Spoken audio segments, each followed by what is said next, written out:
دریافت فرمایا ہے کہ حضرت امام بری صاحب کے بارے میں کچھ عرض کیجئے۔ عرض کرنے کا منہ ہی نہیں ہے بھائی، ہم تو آج تک کامیاب نہیں ہوئے۔ پچھلے کوئی 30-40 سال سے تاریخ میں اس شخصیت کو ڈھونڈ رہے ہیں کہ یہ کون تھے، کچھ پتہ نہیں چلا۔ انڈیا آفس لائبریری لندن میں جو اسلام آباد کا ریکارڈ ہے وہ اس زمانے کا بھی ہے جب بدھسٹ تھے یہاں، اور لوہے دندی یہ جو جگہ ہے بریمان سے بھی آگے، اور غار ہیں اور پتھر اور سانپ اور مختلف چیزیں بنی ہوئی ہیں، ان کی بھی ہسٹری مل جاتی ہے، کیونکہ اسلام آباد جو اب موجودہ ہے یہاں پہ بدھسٹ بہت زیادہ تھے، ان کی خانقاہیں عبادت کے لیے بہترین جگہیں جہاں وہ حج کرتے تھے ٹیکسلا تھا اور یہ تھا۔ اور بدھا کی تعلیمات میں یہ لکھا ہوا ہے کہ انہوں نے کہا کہ ایک میں آیا ہوں اور ایک میرے بعد میرے جیسا اور آئے گا اور ٹیکسلا آئے گا۔ یہ ٹیکسلا کا نام ٹیکسلا تھا، اور چندر گپت اور یہ لوگ یہاں بیٹھ کے آسٹریلیا پہ حکومت کرتے تھے۔ اندرا گاندھی کے ایک انٹرویو میں بھی ہے، کسی نے ان سے پوچھا ہے کہ آپ کو بنگلہ دیش بننے کے بعد کہ آپ کو اور بھی سمجھتی ہیں کہ سلطنت، تو انہوں نے تمنا ظاہر کی کہ اتنی بڑی میری سلطنت تو کہنے کا مقصد یہ ہے کہ یہ ساری ہسٹری آپ کے ہاں ہے، اور اسلام آباد اب موجودہ جنہوں نے بھی بنایا ہے بڑے ہی بے رحم اور جاہل لوگ تھے، سب آثار انہوں نے مٹا دیے۔ یہ شکرپڑیاں جو ہے یہاں بدھسٹ عبادت کرنے کے لیے آیا کرتے تھے، یہ قدیم حضرت عیسیٰ علیہ السلام کے آنے سے بھی پہلے کی ہے۔ بدھا کی جو اب کتابیں آہستہ آہستہ سامنے آ رہی ہیں اور شائع ہو رہی ہیں، اس میں انہوں نے کہا کہ دنیا میں 3 خزانے فلاں فلاں فلاں نے دریافت کر لیے تھے، اور چوتھا خزانہ اس نے کہا ٹیکسلا میں، اور میرے جیسا دوسرا آدمی اس دنیا کے تباہ ہونے سے پہلے، قیامت سے پہلے آئے گا، اور وہ ٹیکسلا میں کھڑا ہوگا تو زمین وہ خزانہ اگل دے گی۔ غالباً سیدنا مسیح علیہ السلام مراد ہے، تو شاید حضرت عیسیٰ علیہ السلام یہاں ٹیکسلا بھی تشریف لائیں اور وہ پھر خزانہ اگل دے۔ یہ ساری چیزیں ان کی تعلیمات میں ہیں، لیکن حضرت بری امام کا کہیں نہیں ملتا تذکرہ کہ بزرگ کون تھے، شخصیت کون تھی۔ 17ویں صدی 18ویں صدی تک کا مل جاتا ہے کہ پنڈی جو تھا کتنا چھوٹا سا گاؤں تھا، ان کی تاریخ مل جاتی ہے شاہ چند چراغ کی۔ شاہ چند چراغ کون تھے، اور ٹالی ایک پودا ہے نا، تو اس پودے کے نیچے ایک قبر، یہ مل جاتا ہے۔ حضرت کے بارے میں ہمیں تو ملا نہیں، اگر آپ کو مل جائے تو ضرور بتائیے۔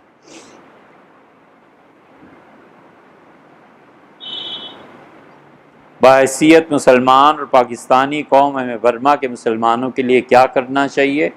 پڑھنا چاہیے، خاموشی سے نا، اپنی اولادوں کو پڑھانا چاہیے۔ یہ دن سارے جو دکھائے ہیں یہ اسی دن نے کہ ہم نے پوری دنیا کے سارے فیلڈ چھوڑ دیے ہیں، اور ہم ایسے نالائق واقع ہوئے ہیں کہ ہم میں کوئی آدمی نہیں ہے جو محنت کرے اور اپنی اولاد کے لیے 10-20 کروڑ کی جائیداد چھوڑ دے اور اپنے پوتوں نواسوں کو کوئی سائنٹسٹ بنائے، کوئی ڈگری حاصل کریں، کوئی نوبل پرائز، جس فیلڈ میں جائے ٹاپ کا آدمی بنے، یہ ہم میں جذبے نہیں۔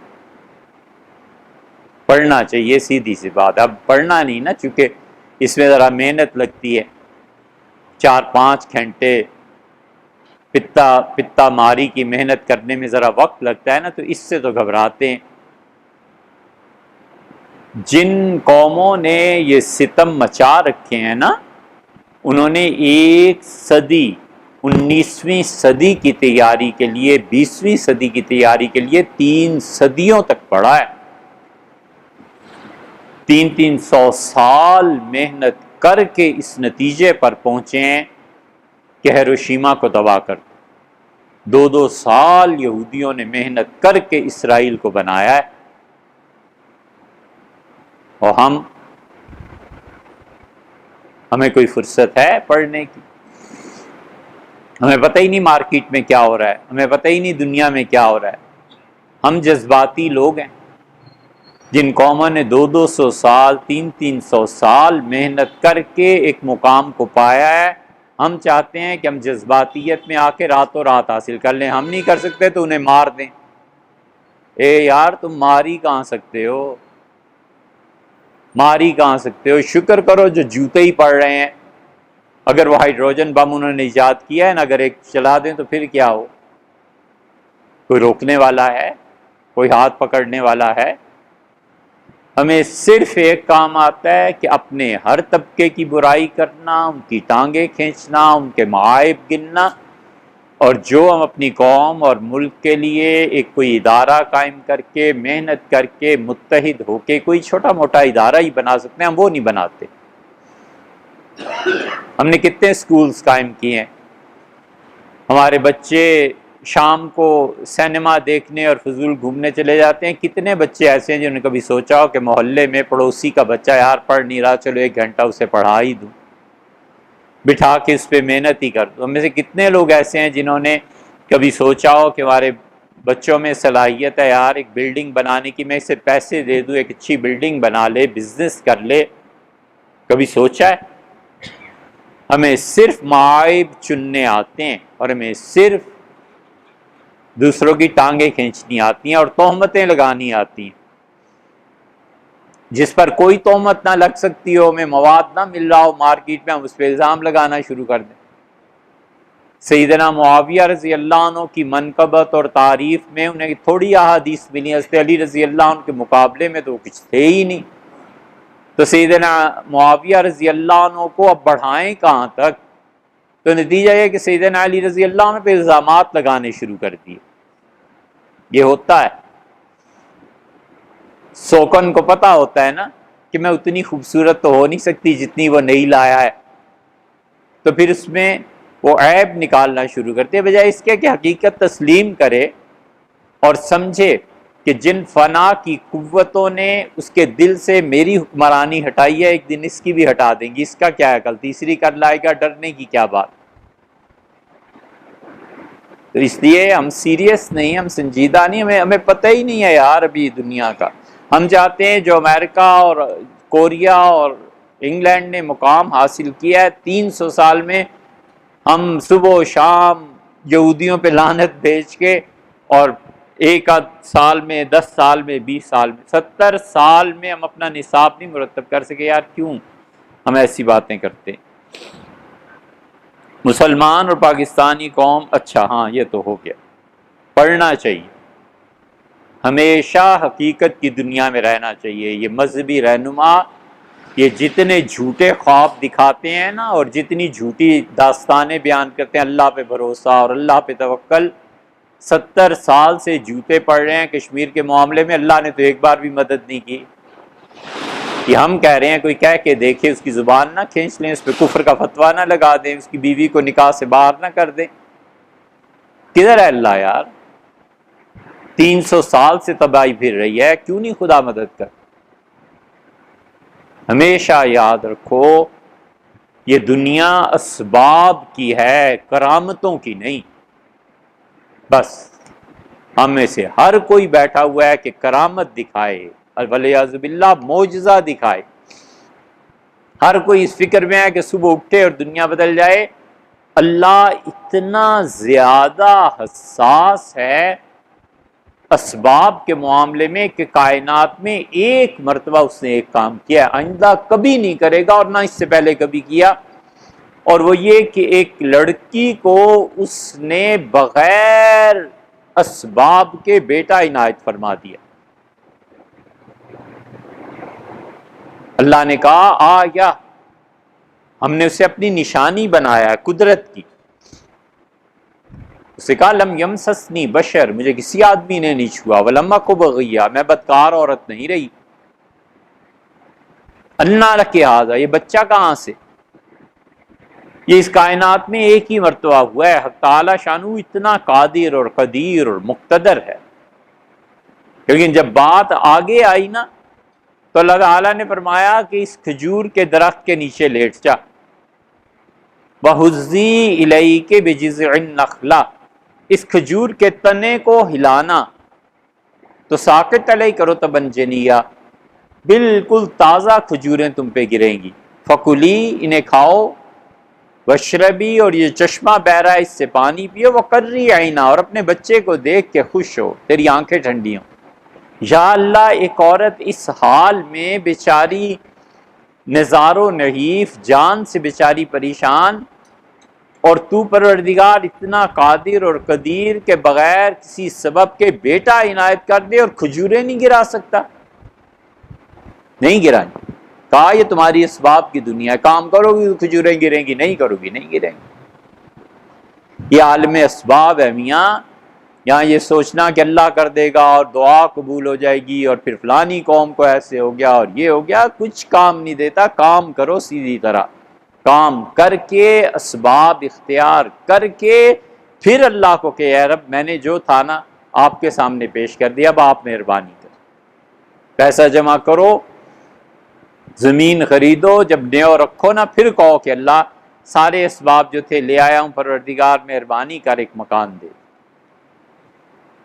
یہ جتنے مذہبی رہنما داستانیں سناتے ہیں نا، یہ ہو گیا اور یہ ہو گیا اور یہ ہو گیا، کچھ نہیں ہوتا. مودودی صاحب کہاں سے بیعت تھے؟ مولانا پہ دو دور گزرے ہیں. مولانا پہ پہلا دور ایسا گزرا ہے جس میں وہ تصوف کے سخت مخالف تھے، اور انہوں نے یہاں تک لکھا تجدید و احیاء دین میں. یہ اصل میں حضرت مولانا منظور نعمانی رحمۃ اللہ علیہ نے جب الفرقان رسالہ شروع کیا تو انہیں بڑی یہ تمنا تھی، اور حضرت ماشاءاللہ اگر اس صدی کے پچھلی صدی کے مجددین کی کوئی فہرست تیار ہوگی تو حضرت کا نام بھی انشاءاللہ ہوگا. بڑے کام کے آدمی تھے.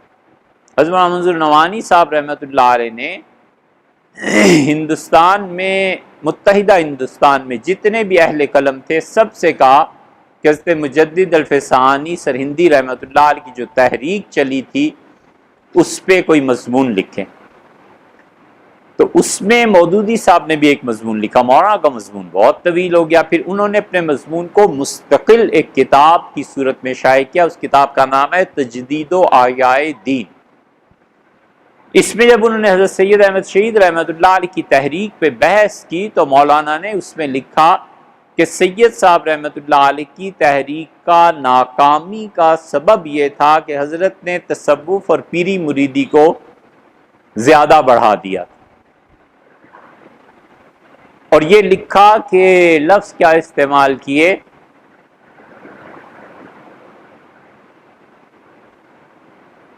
افیون. افیون کے متعلق وہ اردو میں کیا محاورہ ہے وہ استعمال کیا کہ تصوف کی افیون زیادہ دے دی تھی، نشہ زیادہ چڑھا دیا تھا. بڑا مناسب لفظ ہے، دیکھیے گا تجدید میں مولانا نے استعمال فرمایا. اس لیے حضرت سید احمد شہید رحمۃ اللہ علیہ کی تحریک کی جو ناکامی تھی اس پہ ایک مدت تک بحث ہوتی رہی. ہمارے حضرت کہتے تھے مولانا ابوالحسن علی ندوی رحمۃ اللہ علیہ کہ رائے پور خانقاہ میں بیٹھے ہوئے تھے، اور ہمارے حضرت جو تھے شاہ عبد القادر صاحب رائے پوری رحمۃ اللہ علیہ معذور ہو گئے تھے، فالج ہو گیا تھا، لیکن اس وقت پھر بھی کچھ صحت اچھی تھی تو چارپائی پہ پاؤں لٹکا کے بیٹھے ہوئے تھے. تو جماعت اسلامی کے ایک صاحب آئے اور ان کا حضرت میں پوچھنا چاہتا ہوں کہ سید احمد شہید رحمۃ اللہ علیہ کی تحریک کی ناکامی کے اسباب کیا تھے؟ تو حضرت نے فرمایا میں بڈھا 80 سال کا ہو گیا ہوں، اب اسی لیے رہ گیا ہوں دنیا میں کہ سید صاحب رحمۃ اللہ علیہ کی ناکامی کے اسباب ڈھونڈتا پھروں. بھائی جو کام بھی حضرت نے کیا تھا بہرحال وہ قابل تحسین ہے اور اللہ کے ہاں اس پہ اجر ہے. تو یہ جماعت اسلامی میں رہی. یہ مولانا کا پہلا دور تھا اور انہوں نے تصوف کو فیون قرار دیا. پھر آیا مولانا پہ دوسرا دور، جب وہ 60 سال سے زیادہ عمر ہوئی نا اور مولانا کو اندازہ ہوا کہ اس امت میں تربیت خانقاہوں ہی سے وابستہ ہے، اور جتنا میں نے پیری مریدی کے خلاف لکھا ہے، اور یہ تو خود اسلامی جمعیت طلبہ کے لڑکے ہمارے ہاتھ سے نکل گئے، مولانا پہ پھر تیسرا دور آیا ہے، اور وہ تیسرا دور 1977 جب ضیاء الحق صاحب آئے ہیں تو انہوں نے ایک کانفرنس منعقد کی تھی. تو ہمارے شیخ کہتے تھے اسماء علی میاں صاحب رحمۃ اللہ کہ کراچی میں ہم کانفرنس سے فارغ ہو کے لاہور آئے تو حضرت فرماتے تھے کہ میں نے کہا کہ مدت ہوئی مودودی صاحب سے نہیں ملے، حضرت جماعت اسلامی میں رہے تھے، تو فرمایا ہم حاضر ہوئے مولانا کی خدمت میں، تو مولانا نے کہا کہ میں نے جماعت کو جن اصولوں پہ استوار کیا تھا جماعت والے ہٹ کے، اور جمعیت کے لڑکے ہمارے قابو میں نہیں رہے، اور اب میری عمر بھی اتنی نہیں ہے کہ میں نئے سرے سے کوئی تحریک اٹھا سکوں، اور مایوسی ان پہ طاری ہو گئی. یہ جو درمیان کا دور مولانا پہ گزرنا، جب 60 سال سے زیادہ کے ہو گئے تو انہیں اندازہ ہوا چنیا بیگم، ہاں ذہن ہمارا الجھا ہوا تھا، مولانا نے کہا کہ چنیا بیگم ضرورت سے زیادہ، چنیا بیگم خالص ہندوستان کی اصطلاح میں کہتے ہیں افیون کو، کہ افیم زیادہ کھلا دی تھی تصوف. مولانا پر جب 60 سال عمر ہو گئی تو اب مولانا کو احساس ہوا کہ مشائخ اور ان کی خانقاہوں میں جو تربیت ہوتی تھی نا، وہ تربیت ایک ہاتھ میں گن کو بھی دیتی تھی، تلوار کو بھی دیتی تھی، اور دوسرے ہاتھ میں اللہ کی کتاب کو بھی دیتی تھی کہ جہاد کے وقت جہاد کرنا ہے، اور جہاد نہیں ہے، امن کا دور ہے تو اپنا کام اللہ کی کتاب کے ذریعے کرنا، دونوں چیزوں کو سلامت رکھنا، یہ تصوف تھا. پھر مولانا کو تلاش ہوئی کہ اب وہ کدھر رجوع کرے، تو انہوں نے مختلف مشائخ کی طرف رجوع کیا، اور مختلف مشائخ میں انہوں نے مولانا عبد الغفور صاحب مدنی تھے، قریشی صاحب رحمۃ اللہ علیہ کا سلسلہ نقشبندیہ چل رہا تھا، تو حافظ غلام حبیب صاحب چکوال والے، ان کے خلیفہ تھے سیف اللہ خالد صاحب، ابھی اس رمضان میں ہی ان کا انتقال ہوا ہے، سپر مارکیٹ میں ان کی مسجد بھی. پھر وہ لاہور چلے گئے. یہ سارا حلقہ جو ہے ان میں مولانا عبد الغفور صاحب مدنی رحمۃ اللہ بہت بہت بڑی شخصیت تھی اور مرجع تھے لوگوں کا، یعنی بسا اوقات مولانا سے مسافے کی نوبت نہیں آتی تھی، اتنے ہزاروں کا مجمع ہوتا تھا. تو انہیں مولانا مودودی نے خط لکھا کہ حضرت میں چاہتا ہوں کہ اللہ کی یاد میں کچھ وقت بسر کروں اور کچھ اللہ اللہ کروں، اور تصوف کے اور سلوک کے ذکر اذکار کے لیے ان سے رجوع کیا تھا. مولانا کا یہ خط عائشہ بابانی اکیڈمی کراچی والوں نے چھاپ بھی دیا، ایک بالکل چھوٹا سا پمفلٹ چھپا ہے، عائشہ بابانی اکیڈمی کراچی والوں نے بڑا اچھا کام کیا، 16 صفحے کا، 20 صفحے کا، 12 صفحے کی ایک چھوٹا سا پمفلٹ چھاپ دیتے تھے تاکہ آدمی ایک نشست میں سے پڑھ لے. اس میں مولانا نے مولانا عبد الغفور صاحب مدنی رحمۃ اللہ کو لکھا ہے، لیکن you have missed the train.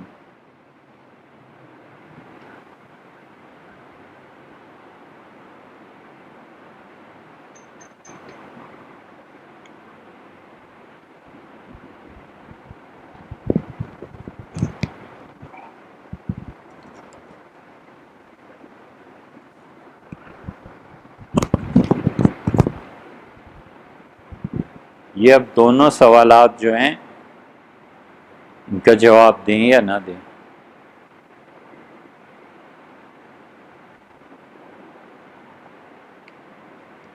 ایام میں شوہر اپنی بیوی کے قریب کیوں نہیں جا سکتا؟ وجہ اس کی یہ ہے کہ اللہ تعالیٰ نے قرآن کریم میں فرمایا کہ یسألونک عن المحیض، یہ آپ سے سوال کرتے ہیں صحابہ کرام رضی اللہ عنہم کہ ناپاکی کے ایام یہ کیا ہے. صحابہ کرام رضی اللہ عنہ کے جو سوالات قرآن کریم میں اور مختلف جگہ پہ آئے ہیں نا، یہ 12-13 سوال ہیں. ان کا طریقہ یہ تھا کہ رسول اللہ صلی اللہ علیہ وسلم کی مجلس میں خاموشی سے بیٹھے رہتے تھے، اتنا ادب تھا کہ کأن علی رؤوسہم الطیور، جیسے ان کے سروں پہ پرندے بیٹھے ہیں. اور ذرا ہل گیا سر تو پرندہ اٹھ جائے گا، اتنے ادب اور احترام سے رسول اللہ صلی اللہ علیہ وسلم سامنے بیٹھے رہتے۔ ایک مرتبہ بعض صحابہ رضی اللہ عنہ نے سوال کیا تو سیدنا عمر رضی اللہ عنہ ڈانٹ دیا ان کا، کس سے پوچھ رہے ہو، تمہیں سمجھ نہیں ہے، خاموش رہو۔ وہ نئے نئے مسلمان ہوئے تھے۔ پھر سیدنا عمر رضی اللہ عنہ کا اللہ کے رسول یہ دریافت کرتے ہیں تو صحابہ رضی اللہ عنہ سنتے رہتے تھے کہ کبھی نہ کبھی ہماری بات کا جواب آ جائے گا۔ یسألونک عن الأہلہ، آپ سے پوچھتے ہیں کہ یہ چاند جو گھٹتا بڑھتا ہے یہ کیا معاملہ ہے؟ یہ خالص سائنٹیفک سوال ہے، چاند کا کم ہونا اور زیادہ ہونا۔ یسألونک ماذا ینفقون، آپ سے پوچھتے ہیں کیا خرچ کریں اللہ، قل اللہ، انہیں کہیے جو ضروریات زندگی سے زیادہ ہے نا اسے اللہ کی راہ میں خرچ کر دو۔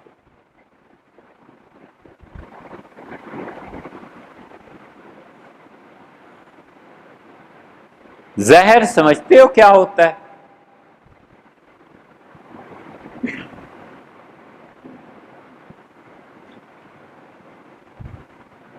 زندگی کے کسی بھی شعبے میں جب چیز ضرورت سے بڑھ جائے تو وہ زہر ہوتا ہے۔ پیسہ رکھنے کی تمنا ہوتی ہے، ایک حد ہوتی ہے، وہ اس سے جب بڑھ جائے نا تو پھر وہ زہر بن جاتا ہے۔ شہد بڑی اچھی چیز ہے، لیکن شکر کی مقدار خون میں حد سے بڑھ جائے تو وہ زہر ہے۔ نمک بڑی اچھی چیز ہے، سالن میں ذائقہ ہوتا ہے، مگر بلڈ پریشر کے مریض کے لیے حد سے بڑھ جائے تو زہر ہے۔ ہر چیز، غصہ حد سے بڑھ جائے تو زہر ہے، خاموشی حد سے بڑھ جائے تو زہر ہے۔ زہر کہتے ہی اسے ہیں جو حد سے بڑھ جائے۔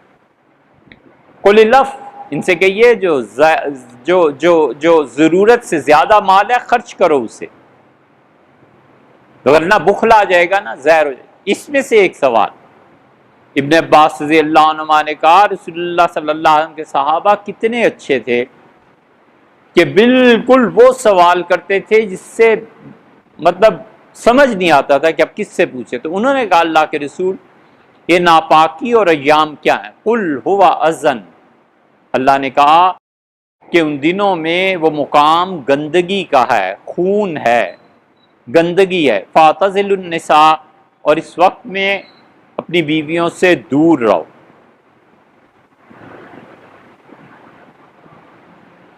اس لیے کہ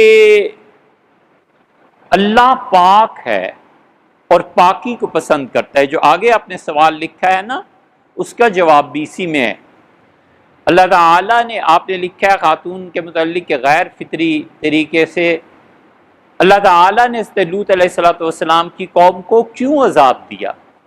اس لیے کہ سوچنے کا مقام ہے کہ ہر مہینے زیادہ سے زیادہ 10 دن اور 10 راتیں ناپاک جگہ ہے۔ اللہ نے کہا دور رہو، تو وہ پرماننٹلی جو ناپاک جگہ ہے جو اسے استعمال کرتے ہیں، اللہ نے کہا ان پہ پتھر برسائے جائیں، مارو انہیں، ختم کر دینا چاہیے، یہ اتنے گندے اتنے ناپاک ہیں، والعیاذ باللہ۔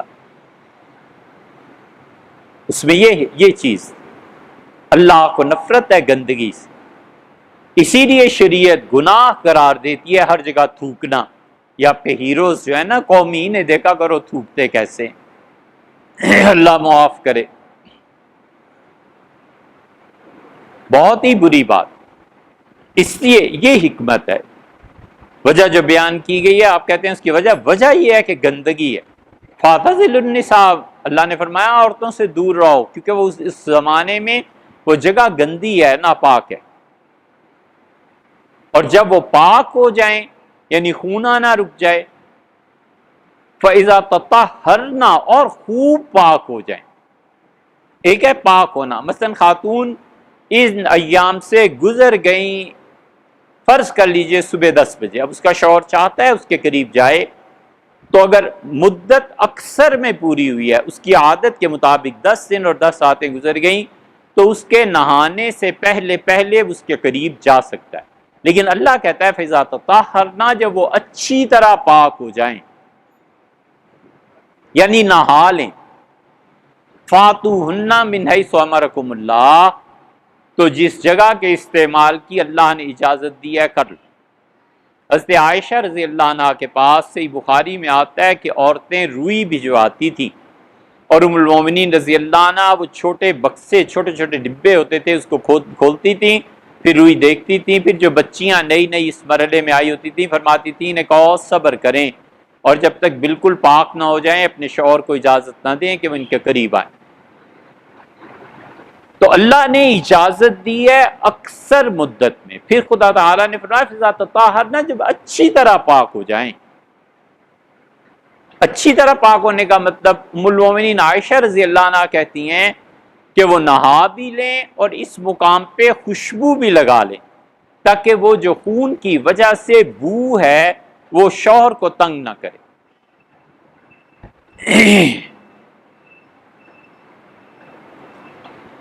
اور احتیاطی تدبیر استعمال کر کے ملنا چاہیں تو یہ بالکل پھر بھی جائز نہیں۔ وجہ اس کی یہ ہے کہ یہ نہیں ہے کہ مرد اس گندگی میں مبتلا ہو جائے گا، وہ پرماننٹلی 10 دن کے لیے یا جتنے بھی دن اس کے ہیں اتنے دنوں میں ناپاکیہ نہیں کیا جا سکتا۔ ان ایام میں اگر شوہر خود پر قابو نہ پائے اور بیوی کے پاس چلا جائے اور غلط طریقے میں اپنی ضرورت پوری کر لے تو کیا نکاح کے جانے یا نہ رہنے کا کوئی مسئلہ ہے؟ نکاح نہیں ٹوٹتا۔ حضور اقدس صلی اللہ علیہ وسلم نے بڑے سخت الفاظ اس بارے میں استعمال فرمائے ہیں۔ آپ نے فرمایا من اطاع علی دبرہا، اور جو عورت کے پاس اس حالت میں چلا گیا یا اس نے غلط طریقے سے اپنی خواہش پوری کی، فقد کفر بما نزل علی محمد صلی اللہ علیہ وسلم، اس نے یقیناً کفر کیا اس قرآن سے جو قرآن اللہ نے نازل کیا۔ اس لیے کہ قرآن نے منع کیا ہے نا۔ اسی طرح ام المومنین سے عائشہ رضی اللہ عنہ فرماتی ہیں رسول اللہ صلی اللہ علیہ وسلم سخت برا مناتے تھے، کسی کے متعلق سن لیتے تھے۔ ایک آدمی نے آ کے حاضر ہو کے عرض کیا تھا کہ اللہ کے رسول میں اپنی بیوی سے صحبت کر بیٹھا ہوں جبکہ وہ اس حالت میں تھی، تو رسول اللہ صلی اللہ علیہ وسلم نے اس کے نکاح کو باطل قرار نہیں دیا، مگر مختلف احادیث کو جب آپ دیکھتے ہیں، اب یہ بات آ گئی ہے تو ہم اس مسئلے کو پورا بیان آپ سے کر دیں، پورا تو نہیں لیکن پھر بھی جس حد تک ہو سکے، کہ رسول اللہ صلی اللہ علیہ وسلم نے اس سے پوچھا کہ رنگ کیا تھا خون کا۔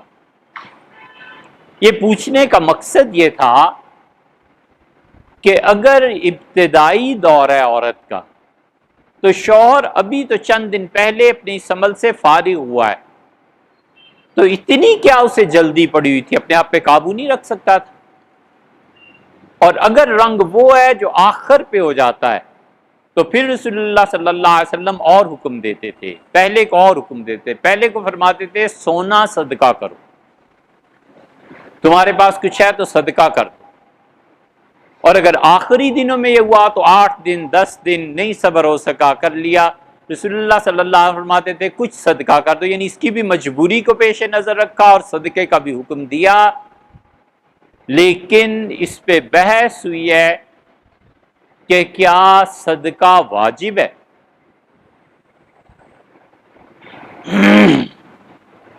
اس حدیث کی وجہ سے یہ جتنے وہابی ہیں، اہل حدیث، شافعی، یہ تینوں صدقے کے وجوب کے قائل ہیں کہ صدقہ واجب ہے، حنبلی بھی چوتھے۔ حنفی فقہا اس کے قائل نہیں۔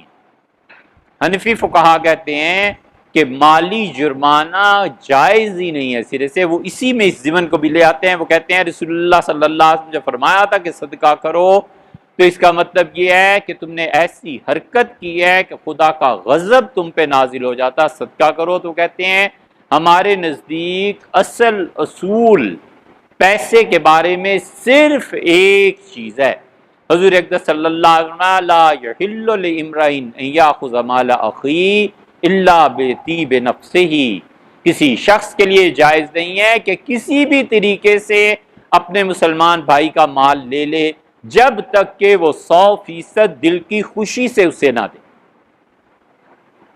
ہمارے نزدیک جتنے مالی معاملات ہیں ان تمام مالی معاملات میں اصل یہ ہے، اسی لیے چالان ناجائز ہے پولیس کا، اسی لیے ٹیکس اگر کوئی شہری اپنی خوشی سے نہیں دیتا تو جائز ہی نہیں ہے حکومت کے لیے لینا۔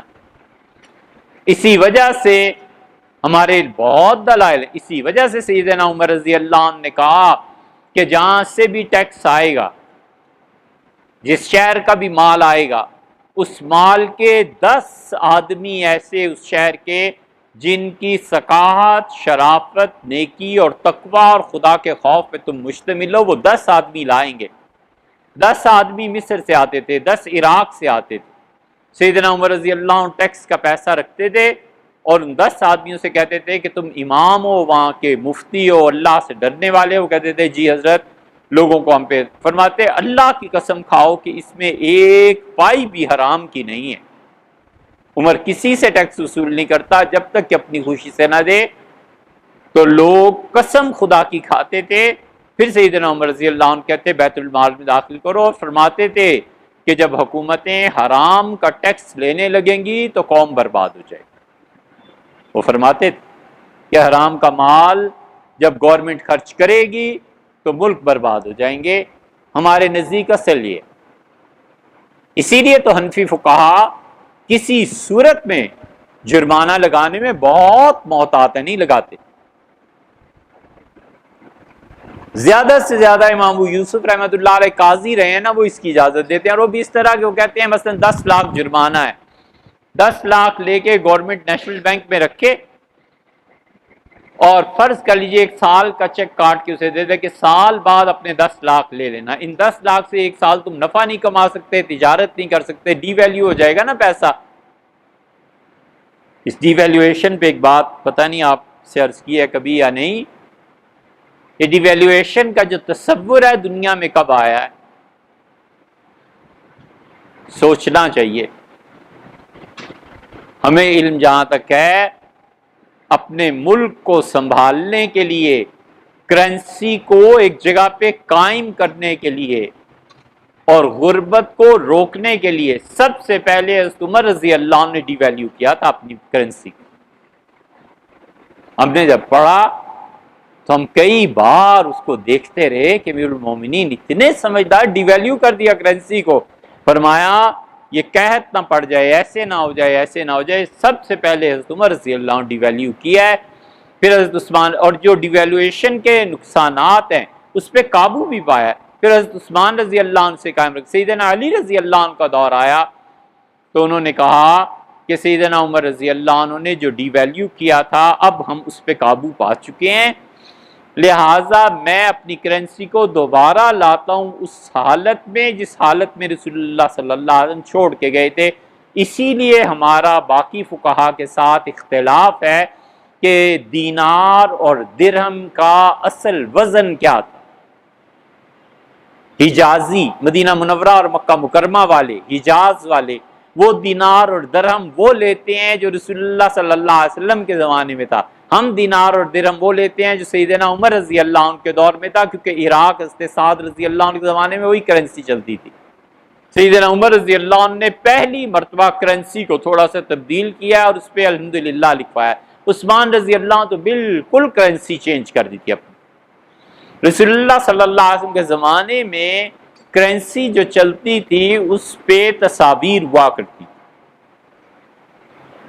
عیسائی حکمرانوں، تو اس لیے مال، پیسہ، جرمانہ کیے ہی نہیں۔ اب جب یہاں حنفی یہاں آئے نا کہ عورت اور شوہر کے اس کا معاملہ، یہاں آ کے بھی انہوں نے یہی کہا، انہوں نے کہا اس کا مطلب یہ ہے کہ اگر کسی سے ایسے ہی گناہ ہو جائے تو وہ مال اللہ کی راہ میں خیرات کرے، یہ مستحب ہے، بہتر ہے۔ اگر نہ کرے اور صرف توبہ اللہ سے کر لے تو بھی کافی۔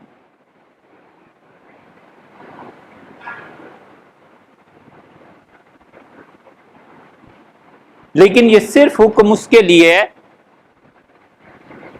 جو ان تعلقات کو قائم کرے جو شوہر اور بیوی کے۔ یہ جو آپ نے پوچھا اس کا آخری حصہ یہ ہے، اگر کوئی آدمی وہ خاص تعلقات قائم نہ کرے اور اس سے کم جس درجے میں بھی وہ فارغ ہو جائے یا تعلقات قائم کرے، شریعت اس سے منع نہیں کرتی۔